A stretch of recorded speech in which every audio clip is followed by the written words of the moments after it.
कर भला तो हो भला। एक प्रसिद्ध राजा था जिसका नाम रामधन था। अपने नाम की ही तरह प्रजा सेवा ही उसका धर्म था। उनकी प्रजा भी उन्हें राजा राम की तरह ही पूजती थी। राजा रामधन सभी की निष्काम भाव से सहायता करते थे, फिर चाहे वो उनके राज्य की प्रजा हो या अन्य किसी राज्य की। उनकी ख्याति सर्वत्र थी। उनके दानी स्वभाव और व्यवहार के गुणगान उसके शत्रु राजा तक करते थे।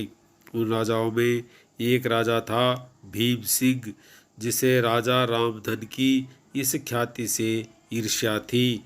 उस ईर्ष्या के कारण उसने राजा रामधन को हराने की एक रणनीति बनाई और कुछ समय बाद रामधन के राज्य पर हमला कर दिया।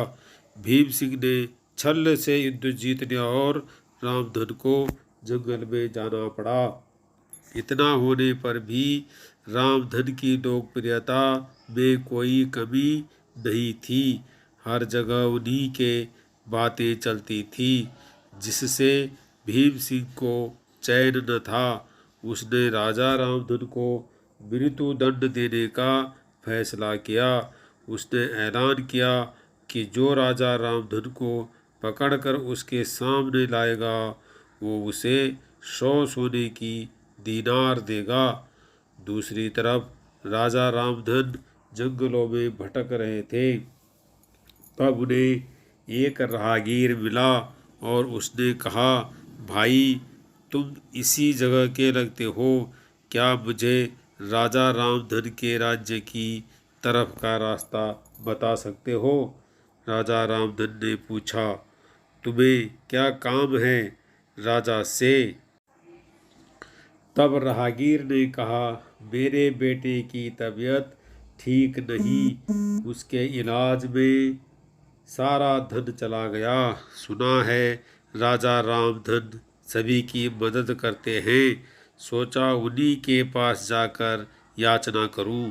यह सुनकर राजा रामधन राहगीर को अपने साथ लेकर भीम सिंह के पास पहुँचे। उन्हें देख दरबार में सभी अचंभित थे। राजा रामधन ने कहा, हे राजन, आपने मुझे खोजने वाले को 100 दीनार देने का वादा किया था। मेरे इस मित्र ने मुझे आपके सामने पेश किया है, अतः इसे वो 100 दीनार दे दे। यह सुनकर राजा भीम सिंह को एहसास हुआ कि राजा रामधन सच में कितने महान और दानी हैं, और उसने अपनी गलती का स्वीकार किया। साथ राजा रामधन को उनका राज्य लौटा दिया और सदा उनके दिखाए रास्ते पर चलने का फैसला किया। दोस्तों, इसी को कहते हैं कर भला तो हो भला। कहाँ एक तरफ भीम सिंह राजा रामधन को मारना चाहता था और अंत में राजा रामधन की करनी देखे वो लज्जित हुआ और उन्हें उनका राज्य लौटा दिया और स्वयं को उनके जैसा बनाने में जुट गया। महान लोग सही कहते हैं, कर भला तो हो भला। रामधन की करनी का ही फल था जो वो हारने के बाद भी जीत गया। उसने जिस तरह सभी की मदद की, उसकी मदद अंत में उसी के काम आई। सीख इसलिए कहते हैं, मनुष्य को अपने कर्मों का ख्याल करना चाहिए। अगर आप अच्छा करोगे तो अच्छा ही मिलेगा। मानसिक कष्ट होता है, लेकिन अंत सदैव अच्छा होता है।